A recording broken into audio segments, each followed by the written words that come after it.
దేవ, మీ ప్రియకుమారుడును మా రక్షకుడునైన యేసుక్రీస్తు పరిశుద్ధమైన నామములో మిమ్మల్ని ఆరాధించుటకు ప్రభువా, మరి యొక్క నూతనమైన సంవత్సరంలో నాకు దయచేసినందులకై మీకు కృతజ్ఞతాస్తుతులు చెల్లిస్తూ ఉన్నాను ప్రభువా. రాజులకు రాజు, ప్రభులకు ప్రభు, స్తుతులకు పాత్రుడు, అన్ని నామముల కంటే పైనామం కలిగినటువంటి దేవుడు, నిన్ను పోలినటువంటి దేవుడు ఎవరూ లేరు. నీవు మాత్రమే దేవుడు ప్రభువా.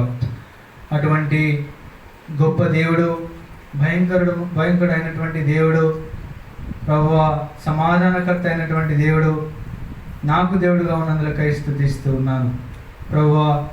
నన్ను రక్షించుకొని నా కొరకై ఈ లోకంలో ప్రభువా మీ ప్రియకుమారుడైన యేసుక్రీస్తు వారిని బలిగా అప్పగించి ప్రభువా నాపైన ఇంత బాధ్యత వహించి ప్రభువా నేను నశించిపోవటం మీకు ఇష్టం లేదు కనుక మీ ప్రియకుమారుడు ఆయన యేసుక్రీస్తు రక్తము ద్వారా నన్ను రక్షించుకున్నందులకై నా పాపములు క్షమించి నన్ను కూడా నిత్య జీవమునకు వారసునిగా చేస్తున్నందులకై స్తుతిస్తూ ఉన్నాను.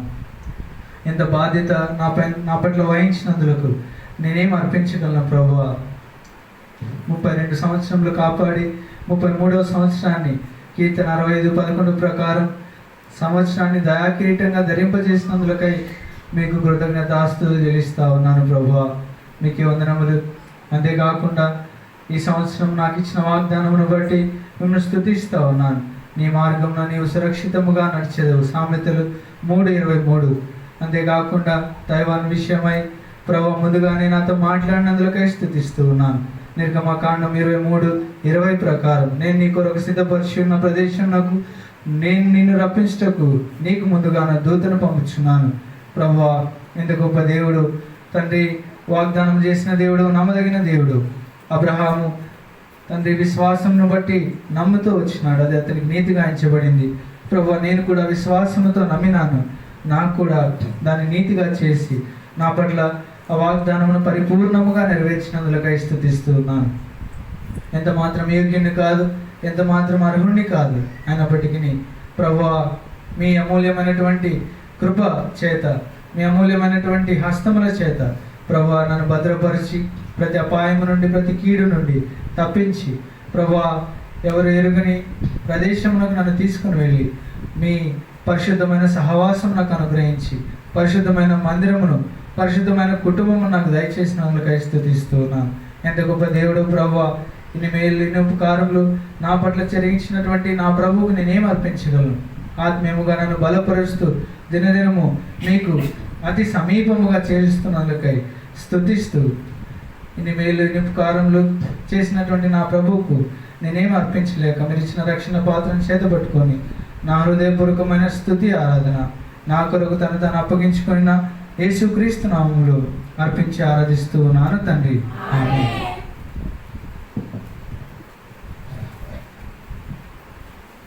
బాబు తైవాన్ వెళ్ళేటప్పుడు ఏడ్చినాడు. జోసం విక్టంకుల దగ్గరికి తీసుకుని పోయినాను.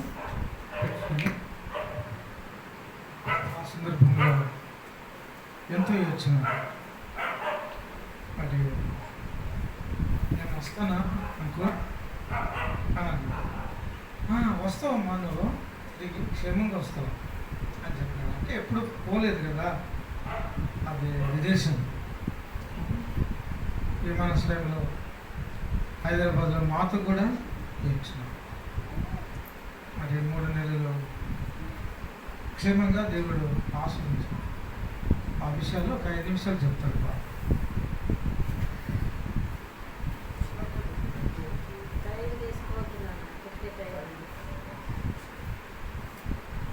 ప్రభువైన యేసుక్రీస్తు పరిశుద్ధమైన నామములో మీకు అందరికీ వందనాలు. జనవరి 1వ తేదీన మనందరం వాగ్దానం తీసుకుంటాం కదా, దేవుడు కూడా నాకు వాగ్దానం ఇచ్చినాడు. సామెతలు 3:23, నీ మార్గమున నీవు సురక్షితముగా నడిచెదవు. వాగ్దానం తీసుకున్న మరుసటి రోజే నాకు తైవాన్ నుంచి నువ్వు ఈ విధంగా ఇంటర్న్షిప్కి 6 నెలలు సెలెక్ట్ అయినావు, నువ్వు తైవాన్కి రావాలి అని నాకు కాల్ వచ్చింది. అంటే ఈమెయిల్ వచ్చింది, ఒక మెసేజ్ లాగా. సరే అని నేను దాని గురించి ఏం చెప్పలేదు, మా ప్రొఫెసర్ కూడా బాబు నువ్వు వెళ్ళగలవా, ఆలోచించుకొని డిసైడ్ చేసుకొని మాకు చెప్పు అని చెప్పినారు. తర్వాత నేను ప్రార్థన చేస్తూ ఉన్నా. అంత పెద్ద ఆపర్చునిటీ చాలా తక్కువ మందికి వస్తుంది. ఎందుకంటే అక్కడ మనకు ఉండడానికి లేకపోతే అక్కడ మనం తినడానికి వాటన్నిటికీ ఆ తైవాన్ గవర్నమెంట్ మనకు డబ్బులు ఇస్తుంది. సో అవన్నీ దృష్టిలో పెట్టుకొని ఎవరైతే ఇక్కడ నుంచి వాళ్ళు అనుకున్నట్టు అంటే వాళ్ళకు ఏది అవసరమో ఆ అవసరానికి తగినట్టుగా మనుషులు ఎవరైతే దొరుకుతారో వాళ్ళు తీసుకుంటారు కొద్ది కాలం. ఆ విధంగా ప్రభు నాకు సహాయం చేసినాడు.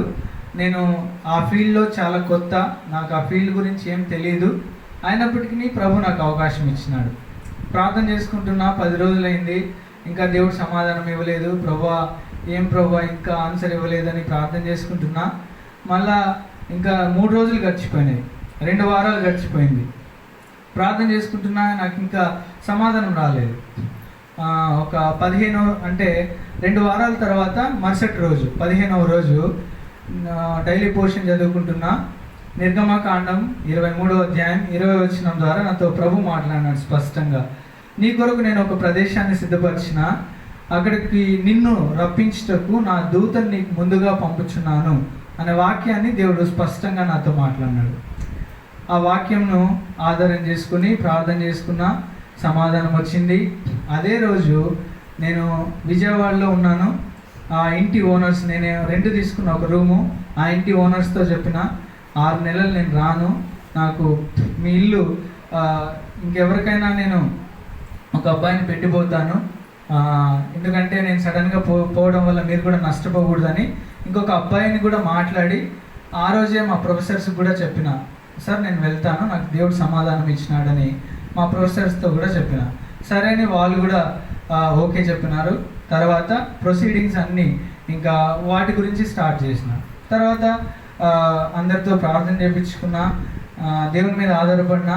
తర్వాత తైవాన్కి దేవుడు నన్ను క్షేమంగా తీసుకుపోయినాడు. అక్కడ పోయిన తర్వాత ఏం జరిగిందంటే, మొదటి వారం నేను విజయవాడలో ఉన్నప్పుడు ఒక అంకుల్ దగ్గరికి పోతాను నేను చర్చ్కి, డాక్టర్ ఓబేద్ అని, ఎల్షద్దాయ్ ప్రార్థనా మందిరం అది. అక్కడికి ఆ అంకుల్కి చెప్పిన, అంకుల్ ఇలా నేను తైవాన్కి వెళ్తున్నాను, అక్కడ వెళ్ళడానికి నాకు కొంచెం సమాధానం కావాలి, మీ ప్రార్థన అవసరత నాకు ఎంతైనా ఉన్నదని అడిగిన. వాళ్ళు ప్రార్థించమని చెప్పిన. సరే అంకుల్ ప్రార్థించి, నువ్వు తైవాన్ వెళ్తున్నావా, అయితే తైవాన్ వెళ్తే అక్కడ మనకు తెలిసిన ఒక సహవాసం ఉంది, ఆ సహవాసం నాకు తెలిసేమంటే ఆ అడ్రస్ తెలీదు, ఆ అడ్రస్ నేను కనుక్కొని నీకు చెప్తాను అన్నాడు. సరే అని నేను తైవాన్కి వెళ్ళాను. దేవుడు నన్ను క్షేమంగా తీసుకెళ్ళాడు. నేను మంగళవారం అక్కడ దిగిన, ఇక్కడ నుంచి సోమవారం బయలుదేరిన, మంగళవారం దిగిన. మంగళవారం దిగిన తర్వాత గురువారం శుక్రవారం వరకు నేను ప్రతిరోజు ఆ అంకుల్కి మెసేజ్ చేస్తూ ఉన్నా, అంకుల్ నాకు మందిరం ఎక్కడుందో చెప్పండి అంకుల్, మందిరం ఎక్కడుందో చెప్పండి అంకుల్ అని. సరే అని అంకుల్ డాక్టరు ప్లస్ దేవుని సేవ చేస్తారు, అంకుల్ చాలా బిజీగా ఉంటారు. సరే అని అంకుల్ చూసుకుంటున్నాడు, రిప్లై ఏమి ఇవ్వలేదు. శనివారం వచ్చింది. శనివారం ఆ రోజు కూడా నేను మెసేజ్ పెట్టినా మళ్ళీ. తర్వాత సాయంత్రానికి ఒక 5:30 టైంలో, 4:30-5:30 టైంలో అంకుల్ ఒక స్క్రీన్ షాట్ పంపించినాడు నాకు. అంకుల్ ఏం చెప్పినాడంటే, నాకు తెలీదు, బెంగళూరులో ఒక సేవకుడు ఉన్నారు, ఆ సేవకుల్ని కనుక్కొని నేను చెప్తాను అని నాకు చెప్పినాడు. కాబట్టి నేను అడుగుతూ ఉన్నా. శనివారం 5:30కి ఆ అంకుల్ నాకు మెసేజ్ చేసినాడు. ఓన్లీ స్క్రీన్ షాట్, ఆ మందిరం యొక్క లొకేషన్ స్క్రీన్ షాట్ చేసినాడు. దాన్ని మనం ఏం ప్రెస్ చేసినా మనకు లొకేషన్ తెలీదు. అసలు అది ఎలా ఉందంటే మనం కనుక్కోలేము ఆ లొకేషన్, జస్ట్ పేర్లు మాత్రమే ఉన్నాయి. సరే అని ఆ రోజు ప్రార్థన చేసుకున్నా. శనివారం నైట్ ప్రార్థన చేసుకొని బైబిల్ చదువుకొని పండుకున్నా. పొద్దున్న లేచిన నేనేమనుకున్నానంటే, ఈ లొకేషన్ నాకు ఈ తైవాన్ అంటే చిన్నదే కదా, దగ్గరే ఉంటుంది, ఒక 10 నిమిషాలు లేదా అర్ధ గంట ఉంటుంది అనుకున్నా. సరే అని లేచి రెడీ 9 గంటలకు స్టార్ట్ అయినా. అప్పటి వరకు తైవాన్లో 2-3 రోజులు చాలా బాగుండింది వాతావరణం. శనివారం నుంచి ఎలా ఉందంటే 7 డిగ్రీల నుంచి, అంటే చాలా చలి. మనం ఒక అర్ధ గంట చలిలో ఉన్నామంటే గడ్డ కట్టిపోతాం, అంత చలి వచ్చేసింది అక్కడ. నాకు తెలియదు ఆ వాతావరణం ఉంటుంది అని. ఆదివారం యథావిధిగా నేను బయలుదేరిన ఇట్లా ప్యాంటు షర్ట్ వేసుకొని పోయినా, ఇంకా చాలా పల్చాగుండే బట్టలు వేసుకొని పోయినా. బయటికి పోయినా అప్పుడు నాకు చలి అనేది తెలిసింది. నాకు చాలా చలి వేస్తుంది. ఇంకా నేను బయట నడుస్తా అంటే ఎట్లుందంటే ఫ్రిడ్జ్లో పోయినట్లుంది. నాకు చాలా భయం వేసేసింది. ఎలా ఉందంటే ఇంక నేను ఈరోజు చచ్చిపోతానేమో అనిపించేసింది. అక్కడ ఉన్న బ్రదర్స్ని అందరిని అడుగుతున్నా, యవనస్తుల్ని, బ్రదర్ ఇది ఎట్లా అడ్రస్, వాళ్ళకి ఇంగ్లీష్ కూడా రాదు, చైనీసే. నాకు చైనీస్ రాదు. అసలు భాషతో చాలా ప్రాబ్లం అయింది. తర్వాత వాళ్ళు ఒక అడ్రస్ చెప్పమంటే ఇంకొక అడ్రస్ చెప్తారు, ఇంకొక బస్సు ఎక్కిస్తారు. చాలా ఇబ్బంది పడినా. అలా ఏమైందంటే ఇంకా నా వల్ల కాక ఆ చలిగాలి ఎట్లా వస్తుందంటే ఒక 60-70 కిలోమీటర్ల స్పీడ్తో చలిగాలి కొడుతుంది. నేను బట్టలు చాలా పలుచగా ఉన్నాయి. ఇంకా నా వల్ల కాక బాడీ అంతా ఇట్లా షివరింగ్ అయిపోతున్నా, వణికిపోతున్నా. తర్వాత ఏమైందంటే ఇంకా నా వల్ల కాదు, నేను ఏదో ఒకటి వేడిగా తాగాలని ఆలోచన వచ్చి అక్కడ చుట్టూరా చూస్తున్నా. ఎక్కడ చూసినా షాపులు ఉంటాయి, తినడానికి తిండి బాగా దొరుకుతుంది. ఏమంటే ఆ తిండి మనం తినలేము, కానీ చాలా తిండి దొరుకుతుంది. నేను కాఫీ కానీ టీ కానీ తాగితే నాకు కొంచెం బాడీ కొంచెం వేడెక్కుతుందని ముందు చూస్తా పోతా ఉన్నాను. పోయేటప్పుడు ఏమైందంటే ఒక టీ షాప్ కనపడింది. ఆ టీ షాప్ దగ్గరికి పరిగెత్తుకుంటూ పోయినా. సిగ్నల్స్ పడి ఉంటాయి, మన మాదిరి రోడ్లో ఎప్పుడంటే అప్పుడు దాటుకునే కాదు. ఆడ సిగ్నల్ మనుషులు పోవడానికి సిగ్నల్ వేస్తే అప్పుడే దాటుకోవాలి. మిగతా టైంలో దాటుకున్నామంటే ఇంకా మనల్ని గుద్దేసిపోతారు. సో అట్లాంటి సమయంలో నేను పరిగెత్తుకుంటూ వెళ్ళిపోయి నాకు టీ కావాలి, హాట్ టీ కావాలి అన్న. హాట్ ఆర్ కూల్ అన్న. హాట్ అని గట్టిగా వచ్చిన. అరిస్తే ఎంత అంటే అప్పుడు నాతో డబ్బులు కూడా కొంచెం తక్కువ ఉన్నాయి. వాళ్ళు ఎంత చెప్పినారంటే $45. మన డబ్బుల్లో ఎంత అంటే దాదాపు $150. ఒక టీ గ్లాస్ ఇచ్చినారు, వేడిగా ఇచ్చినారు. అది తాగిన. అది తాగిన తర్వాత కొంచెము బాడీ కొంచెం వేడెక్కింది. మళ్ళీ ముందర పోతా ఉన్నా. ఇంకొకరిని అడిగిన. సరే అతను ఇంకొక అడ్రస్ చెప్పినాడు, ఆ అడ్రస్కి వెళ్ళిన. అట్లా 3 బస్సులు మారిన. 3 బస్సులు, ఒక మెట్రో ట్రైన్ మారిన అప్పటికి. తర్వాత లాస్ట్ స్టేజ్లో ప్రభువా నాకు సహాయం చేయ ప్రభువా, టైం అయిపోయింది. అప్పటికి ఎంత అయిందంటే టైము 12 అయింది. 12 అంటే ఆటోమేటిక్గా సగం చర్చ అయిపోయి ఉంటుంది మనకి. తర్వాత ఏమైందంటే ఒక అక్క 2 చేతుల్లో సూట్ కేసులు పట్టుకుంది. ఈ చేతిలో పెద్ద సూట్ కేసు ఉంది, ఈ చేతిలో పెద్ద సూట్ కేసు ఉంది, వెనకల చాలా పెద్ద బ్యాగ్ ఉంది. మొత్తం 3 లగేజీలతో ఉంది ఒక అక్క. Sister can you please help me అని ఇంగ్లీష్లో అడిగినా. ఆమెకి ఇంగ్లీష్ వచ్చు దేవుని దయ వల్ల. ఆమె ఇంగ్లీష్లో చూసి అడ్రస్, సరే బ్రదర్ నాతో రా, నేను నీకు హెల్ప్ చేస్తాను అని చెప్పింది. బస్సు ఎక్కించుకుంది. అదే బస్సులో దిగింది. ఆమెకి అక్క నేను హెల్ప్ చేస్తాను ఈ లగేజ్తో అంటే ఆమె ఒప్పుకోలేదు. ఆమె తీసుకొస్తుంది. సరే అని తీసుకొని పోయి కరెక్ట్గా మందిరం ఉండే లొకేషన్ దగ్గరికి తీసుకుపోయింది. ఆడ మామూలుగా మన డోర్లు లాగా ఉండవు. ఎలా అంటే పాస్వర్డ్లు వద్దాల. మొత్తం కంప్యూటర్ డోర్స్ ఉంటాయి. ప్రతి ఒక్కదానికి పాస్వర్డ్, బటన్స్ వద్దాల. బటన్స్ వద్దింది. ఎవరో పైనుంచి కెమెరాలో మాట్లాడినారు. కెమెరాలో మాట్లాడిన తర్వాత ఎవరో ఇట్లా అబ్బాయి ఒక ఇండియా నుంచి వచ్చి చర్చ్ అడుగుతున్నాడు, 2nd ఫ్లోర్లో ఉందంట అని వాళ్ళు డోర్ ఓపెన్ చేసినారు. డోర్ ఓపెన్ చేసి వాళ్ళు వచ్చి బయట తీసి వాకిలి నన్ను లోపలికి తీసుకున్నప్పుడు అప్పటికి అడిగిన, అక్క మీరు ఏమన్నా ప్రభుని నమ్ముకున్నారా అని అడిగిన. లేదు అన్న. ఎప్పుడైనా చర్చికి పోయినారా అని అడిగిన. లేదు అనింది. సరే అని ఇంక నేనేం మాట్లాడలేదు అక్కతో. తర్వాత ఆ అక్క ఆ లగేజ్ ఎత్తుకొని మళ్ళీ వెళ్ళిపోయింది. నన్ను డోర్ తీసి వాళ్ళు లోపలికి తీసుకున్నారు. లోపల తీసుకొని ఏమైందంటే చాలా వణికిపోతున్నా. వాళ్ళు చూస్తున్నారు ఈ అబ్బాయి కొత్తగా. అసలు నేను ఏమనుకున్నానంటే ఆ అంకుల్ పంపించిన లొకేషను అందరూ మనోళ్ళే ఉంటారేమో అనుకున్నా. కానీ తీరా చూస్తే నేను ఒకనే మనోనున్నా, మొత్తం అంతా చైనీసే ఉన్నారు. నాకు ఇంకా ఈ భయం ఏమనిపించలేదు. కానీ ఆ ప్రభు సన్నిధిలోకి వచ్చినాను. వాళ్ళు తీసుకున్న నన్ను రిసీవ్ చేసుకున్న విధానాన్ని నాకు చాలా సంతోషం వేసింది.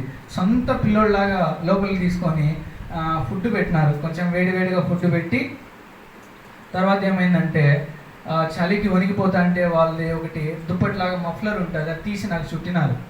చుట్టిన తర్వాత ఏమైందంటే తినిన తర్వాత ఒక అంకుల్ నన్ను షాపుకి తీసుకొని పోయి, అంకుల్ నాకు జాకెట్ కావాలి, నేను తట్టుకోలేకపోతున్నాను అని చెప్పిన. తర్వాత నన్ను షాపుకి తీసుకెళ్ళి లోపలికి తీసుకెళ్ళి ఏం చేసినాడంటే ఆయన నేను డబ్బులు ఇస్తున్నా కూడా ఆయన తీసుకోకుండా ఆ డబ్బులు నా చేతిలోనే పెట్టి నీకు దేవుడు ఇచ్చినాడు అని 1300 అంటే దరిదాపు 4500 జాకెట్ తీసి నాకు ఇచ్చి అప్పుడు వేసి మళ్ళీ మందిరానికి తీసుకొని వచ్చినాడు. ఈ విధంగా నేను ఆ మందిరానికి తీసుకొని పోబడతా వచ్చిన. కంప్లీట్గా ఇది దేవుని చిత్తానుసారంగా నేను ఇక్కడి నుంచి అక్కడికి నడిపించబడిన. తర్వాత ఏమైందంటే వారు ఎంత ఆత్మీయంగా ఎంత పరిశుద్ధంగా వాళ్ళు జీవిస్తున్నారంటే 50 సంవత్సరాల క్రితం దైవజనులు బ్రదర్ భక్సింగ్ గారు ఆ మందిరానికి వచ్చినారంట. బ్రదర్ ఫాక్స్ అని ఇంకొక అంకుల్, వాళ్ళు ఇద్దరు కలిసి భక్సింగ్ గారిని ఆ యొక్క తైవాన్లో ఉన్నటువంటి మందిరం పేరు ఏంటంటే మ్యాంటింగ్ ఫాంగ్ అనే చర్చ్. ఆ మందిరానికి తీసుకొని అక్కడికి 50 సంవత్సరాల క్రితం వస్తేనే లోపలికి వచ్చినాడంట. పులిపీఠం దగ్గరకు వచ్చినాడంట. మోకాళ్ళలోంచి ప్రార్థన చేస్తున్నాడంట. అందరూ అక్కడ చెప్పులు వేసుకొని మామూలుగా మందిరంలో చైర్లలో కూర్చొని ఆరాధిస్తారు, దేవుని వాక్యాన్ని వింటారు. కానీ భక్సింగ్ ఆ తాత వస్తేనే అక్కడ మోకాళ్ళుని చెప్పులు బయట వదిలేసి మోకాళ్ళుని ప్రార్థన చేసుకొని ఇక్కడికి వచ్చి బోధించేటప్పుడు ఈ విధంగా మేము చేస్తాం, ఇది దేవుని పరిశుద్ధ స్థలం, మనం పరిశుద్ధంగా ఉంచాలి అని వారికి దేవుని వాక్యాన్ని బోధించినాడంట. వాళ్ళు అంటున్నారు 50 సంవత్సరాల క్రితం భక్సింగ్ గారు వచ్చినారు ఇండియా నుంచి, తర్వాత వచ్చిన ఇండియన్ నువ్వే అంటే రెండో వ్యక్తి నువ్వే అంటేనే నాకు చాలా సంతోషం వేసింది. ఎందుకంటే ఆ దైవజనుడు ఎంత గొప్ప దైవజనుడో మనకు తెలుసు కదా. తర్వాత ఏమైందంటే బైబిల్ స్టడీ, వాక్యం అయిపోతేనే వాళ్ళు ఏం చేస్తారంటే బైబిల్ స్టడీ గ్రూప్ కూర్చుంటారు. మనం మందిరం అయిపోతేనే భోంచేసి వెళ్ళిపోతాం కదా, వాళ్ళు అలా కాదు. మందిరం అయిపోతేనే గ్రూపులు కూర్చొని ఏ వాక్యం అయితే ఇక్కడ బోధించబడిందో ఆ వాక్యాన్ని తీసుకొని మళ్ళీ ఏం చేస్తారంటే ప్రతి లైన్ ఏదైతే బోధించబడిందో ఆ ప్రతి లైన్కి డీప్ మీనింగ్, దేవుడు ఈ వాక్యాన్ని ఎందుకు రాపించినాడు, దీని అర్థం ఏంటి, మూలాంశం ఏంటి, దీని ద్వారా మనం ఏం నేర్చుకోవాలి అని ప్రతిదీ క్షుణ్ణంగా వాళ్ళు ధ్యానిస్తారు. అది ధ్యానించిన తర్వాత మళ్ళీ భోంచేస్తారు, మందిరం అంతా కలిసి మనం భోంచేసినట్టు. తర్వాత ఏం చేస్తారంటే మళ్ళీ బైబిల్ స్టడీకి కూర్చుంటారు. సాయంత్రం 5 వరకు ఒక్కరు కూడా మందిరాన్ని వదిలి బయటికి పోరు. యవ్వనస్తులు మాత్రమే వాళ్ళు కొంతమంది వెళ్ళిపోతారు, కానీ పెద్ద వయసు వాళ్ళు 5 గంటల వరకు దేవుని సన్నిధిలో గడిపి ఆ విధంగా వెళ్తారు. నేను కూడా ఇంకా దేవుని సన్నిధి అంటే నాకు చాలా ఇష్టం. పోయినాను అక్కడే, ఇంకా వాళ్ళు ఎంతసేపు ఉంటే వాళ్ళతోనే ఉన్నాను. అప్పటి నుంచి దేవుడు వాళ్ళని ఏ విధంగా ప్రేరేపించినాడో నాకైతే తెలియదు, కానీ సొంత కుమారుడి కంటే ఎక్కువ దేవుని ప్రేమ నాకు లభించినట్ట. ఏ విధంగా అంటే 4 వారాలు గడిచిపోయింది. డాడీ వాళ్ళ దగ్గర నుంచి నేను 20,000 చిల్లర తీసుకున్నా. అంటే వాళ్ళ కరెన్సీలో 6,000 తీసుకొని పోయినా. నేను ఆ 6,000 నాకు 3 వారాలు 3.5 వారం అంటే 4 వారాలకి అయిపోయింది. అది నా దగ్గర డబ్బులు లేవు. నా దగ్గర మన డబ్బులు ఉంది, ఫోన్పేలో మన డబ్బులు ఉంది, కానీ ఆ డబ్బుల్ని మార్చుకోవాలంటే అది ఎక్స్చేంజ్ అవ్వదు, అక్కడ ఎవరు తీసుకోరు. నేను ప్రార్థన చేసుకుంటున్నా, అమ్మకి చెప్పిన, మా ఇట్లా నా దగ్గర డబ్బులు లేవు, ప్రార్థన చేయమా అని. సరే ప్రార్థన చేస్తుంది, అమ్మ కూడా ప్రార్థన చేసింది, నేను కూడా ప్రార్థన చేసుకుంటున్నా. 5వ వారం మందిరానికి పోయినా. మందిరానికి పోతే అక్కడ ఏం జరిగిందంటే ఒక అంకుల్ నా కోసం బయట వెయిట్ చేస్తూ ఉన్నాడు. 9:30 కరెక్ట్గా స్టార్ట్ చేస్తారు. ఎవరు వచ్చినా రాకపోయినా 9:30కి మందిరం స్టార్ట్ అవుతుంది. అక్కడ మనలాగా వస్తూ ఉండరు. 9:30 అంటే మందిరం ఫుల్ అయిపోయి ఉంటుంది. ఎగ్జాక్ట్గా 9:30 మందిరం స్టార్ట్ అంటే మందిరానికి ఇంకా ఎవరు మిస్ కాకుండా, ఎవరో ఇంకా చెప్పుకుంటాం కదా, ఒకరో ఇద్దరో లేట్గా వస్తారు. 9:30కి ఫుల్ అయిపోయి ఉంటుంది. నేను 9:15కి పోయినా. 9:15కి పోతేనే ఒక అంకుల్ వెయిట్ చేస్తా ఉన్నాడు బయట. ఎవరంటే నాకు ఎవరైతే స్వెటర్ కొనిచ్చినాడో ఆ అంకులే వెయిట్ చేస్తూ ఉన్నాడు బయట. వచ్చినాను, ప్రైజ్ లార్డ్ చెప్పినాడు, హక్ చేసుకున్నాడు. హక్ చేసుకొని జోబులో నుంచి ఒక ఎన్వలప్ కవర్లో డబ్బులు పెడతాం కదా, అట్లాంటి కవరు నా చేతిలో పెడుతున్నాడు. నో అంకుల్ అన్న, ఐఎమ్ నాట్ గివింగ్, నేను ఇవ్వలేదు నీకు, దేవుడు ఇస్తున్నాడు అన్నాడు. ఆ మాట 2 సార్లు అన్నాడు. 2 సార్లు అంటేనే సరే నేను చేతిలో పెట్టుకున్నా. ఇంకా మందిరం అయిపోయింది, బైబిల్ స్టడీ అయిపోయింది. వాళ్ళ దగ్గర 5:30 అయింది. 5:30కి నేను స్టార్ట్ అయ్యి రూమ్కి వెళ్ళిపోయినా. రూమ్కి వచ్చేసరికి 7 గంటలైంది. 7 గంటలైంది. వచ్చి ప్రార్థన చేసుకొని ఆరాధించి అది ఓపెన్ చేసిన.